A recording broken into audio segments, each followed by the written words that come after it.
हर हर महादेव, बोलबम की नारा है, बाबा एक सहारा है। कल शिवरात्रि को मैं अपने ग्राम स्थित बाबा भुवनेश्वर नाथ को सिमरिया से जल लाकर जलाभिषेक किया। रास्ते में मुझे बहुत स्थानों से आ रहे कमरिया का मार्गदर्शन भी मिला और उन्हें अपने विचारों से अवगत करने का भी अवसर मिला। मैं आज उसका अनुभव आप लोगों के साथ शेयर करना चाहता हूं, लेकिन खास करके आप लोगों से कुछ विचार भी लेना है, कुछ सलाह भी देना है। सरकार को खास करके इस पर अपना विचार रखने के लिए मैं उनसे निवेदन भी करूंगा। मैं फेसबुक लाइव से आपके साथ जुड़ना चाह रहे थे, लेकिन संभव नहीं हो सका नेटवर्क प्रॉब्लम के कारण, इसलिए मैं वीडियो के माध्यम से आप लोगों के साथ जुड़ रहा हूं। मधुबनी स्थित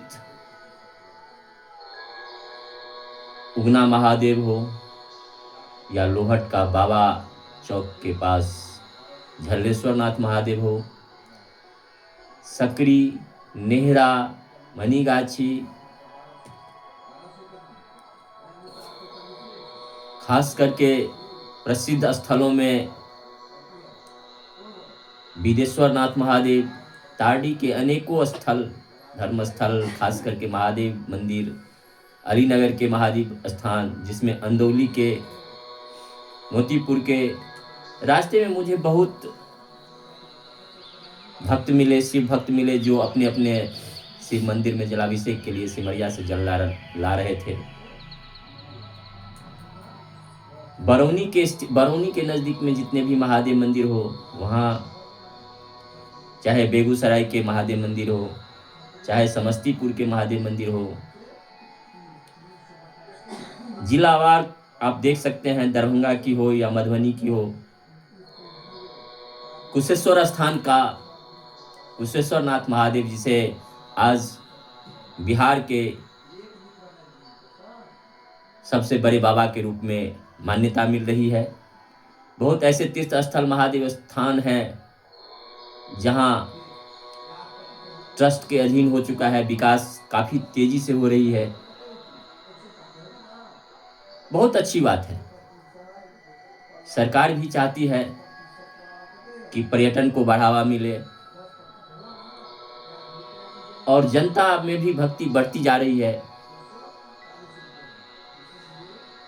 आपको मावेहट का बटेश्वर नाथ महादेव है, वहाँ के भी भक्त मिला। इजराटा स्थित मटही पर के महादेव, वहाँ के भी काफी भक्त मिले। सैकड़ों के सैकड़ों, कोरथू, घनश्यामपुर के कोरथू के हों, चाहे वो रोसड़ा के हों, हर जगह के कमरिया हजारों की हजार संख्या में शिवरात्रि को जलाभिषेक के लिए सिमरिया से जल लाकर अपने अपने बाबा के स्थान पे जलार्पण करते हैं। लेकिन आपको ये मालूम होगा कि ये पथ सड़क माध्यमों से गुजरता है। कमरियों के लिए भी ये पथ सड़क मार्ग ही है। हमारी सरकार जब बिहार और झारखंड एक था, उसी समय से विश्व के सबसे बड़े मेले के रूप में देवघर मेला, सुल्तानगंज से देवघर मेला को माना जाता है, जो 105 किलोमीटर की दूरी है। और अगर यहाँ से देखा जाए, सिमरिया से अगर मधुबनी का उगना महादेव देखा जाए, बाबा झलेश्वर नाथ का स्थान देखा जाए, या फिर कुशेश्वर स्थान देखा जाए, तो कुशेश्वर स्थान भी 80 किलोमीटर के आसपास पथ है, जो पैदल पथ कमरिया जाते हैं, कोरथू तक जाते हैं, और उगना महादेव जो 150 किलोमीटर है, वहां भी लोग जाते हैं। तो आज मैं आप लोगों से खास करके एक सलाह लेना चाहता हूं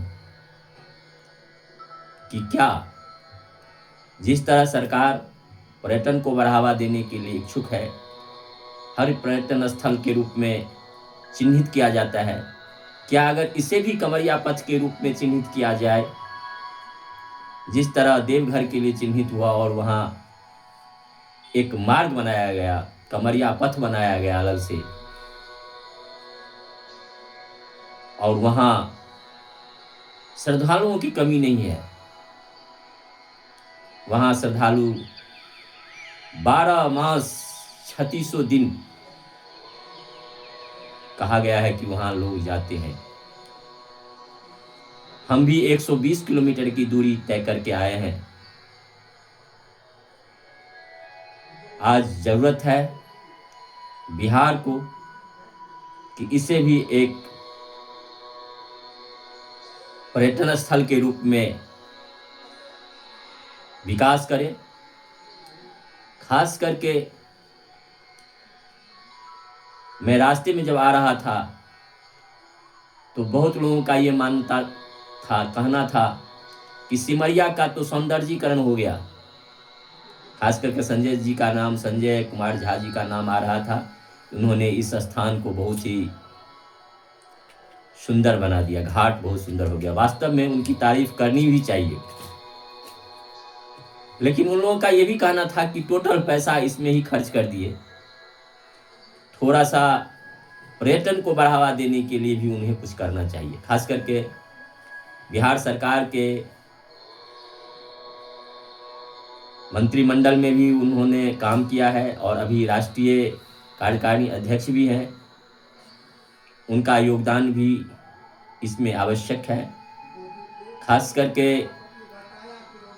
बेगूसराय के सांसद हो, बरौनी के सांसद हो, समस्तीपुर के सांसद हो, दरभंगा के सांसद हो, मधुबनी के सांसद हो, या विधायक भी हों, जैसे कुशेश्वर स्थान का विधायक हुआ, अलीनगर का विधायक हुआ, दरभंगा के ग्रामीण का विधायक हुआ, रोसड़ा के विधायक हुए, बहेरी के विधायक हुए, जितने भी विधायक हैं इस क्षेत्र में आते हैं, और बिहार सरकार से खास करके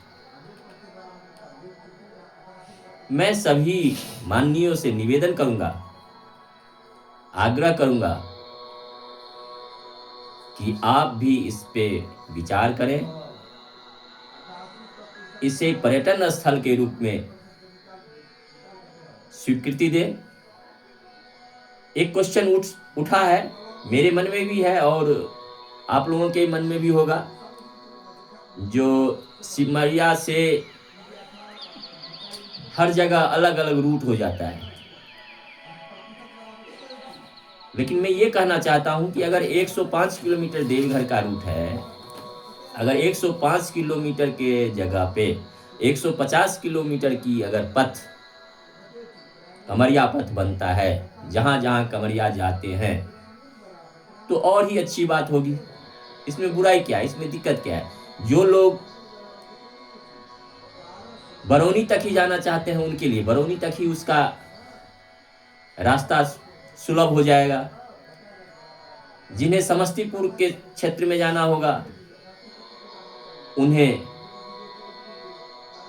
वहां तक के लिए सुरक्षित होगा। लेकिन जिन्हें 150 किलोमीटर के लिए जाना होगा उन्हें तो बहुत राहत मिलेगी। तो क्यों ना मैं इस पे विचार करें, क्यों ना सरकार इस पे विचार करें, क्यों ना आप लोग इसको अधिक से अधिक लोगों तक पहुंचाएं, जो वहां भी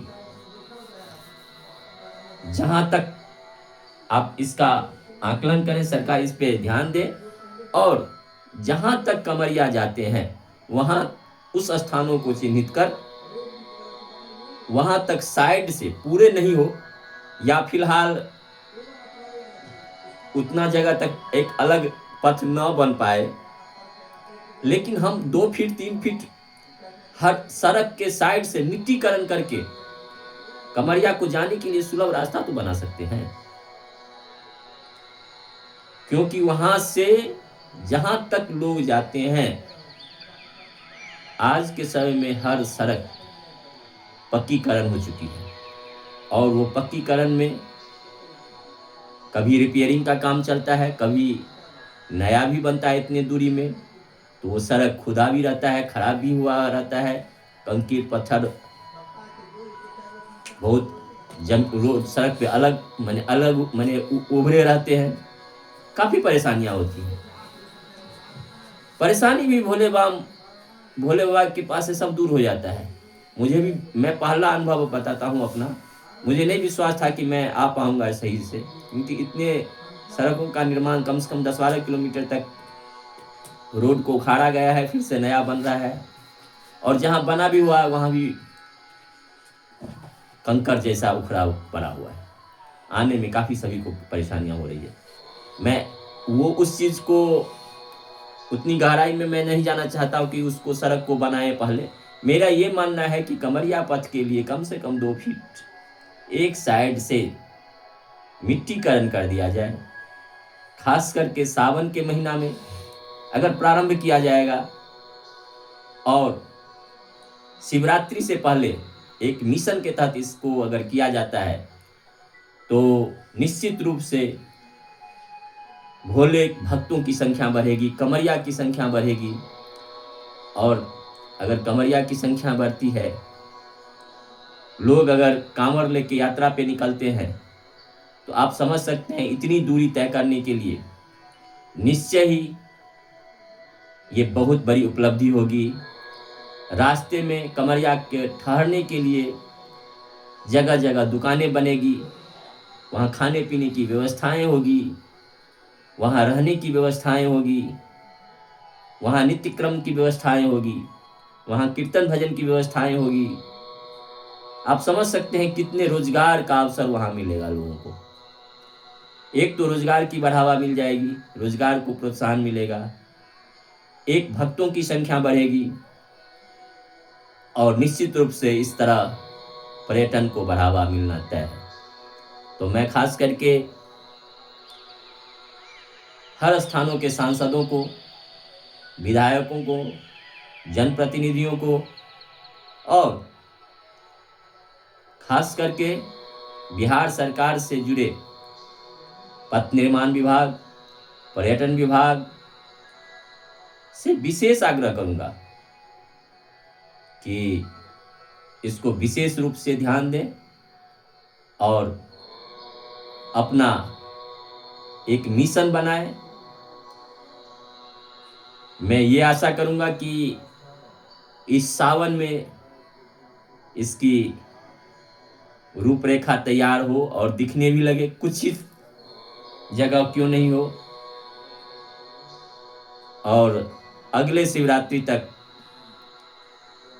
पूरा पथ, कमरिया पथ तैयार हो जाए। मैं इसके लिए अपने सभी फेसबुक दर्शकों से आग्रह करूंगा, निवेदन करूंगा कि अपना विचार कमेंट्स बॉक्स में ज़रूर दें।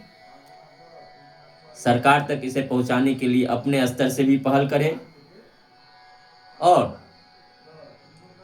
ये सुनिश्चित करने की कृपा करें जो हमारे शिव भक्त को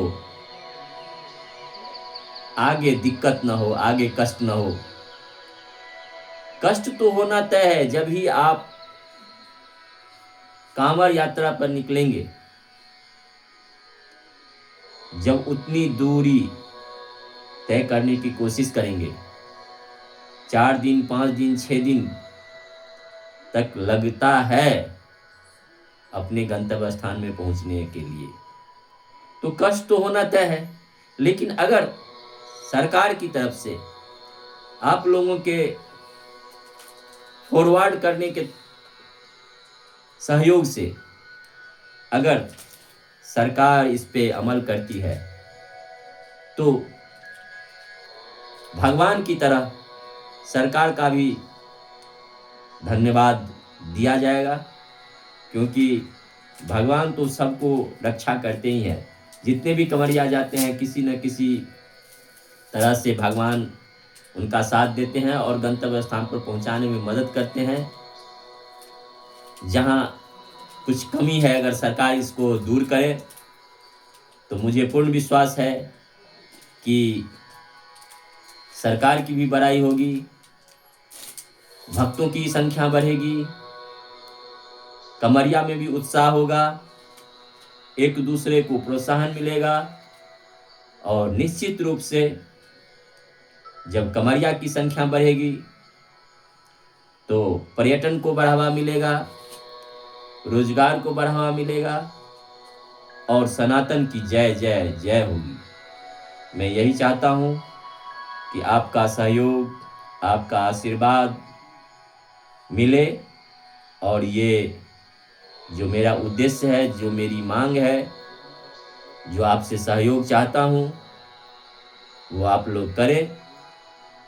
मैं भी अपने स्तर से इस माध्यम से तो हुआ ही, और भी अब मैं अपने स्तर से कोशिश करूँगा कि ये काम हो, भगवान की कृपा बने और अगले शिवरात्रि तक सरकार के सहयोग से जो कष्ट कमरिया को उठाना पड़ता है उसमें कुछ कमी आए और पर्यटन को बढ़ावा मिले, रोजगार को बढ़ावा मिले। हर हर महादेव, बोल बम की नारा है, बाबा एक सहारा है। हर हर महादेव, हर हर महादेव, हर हर महादेव।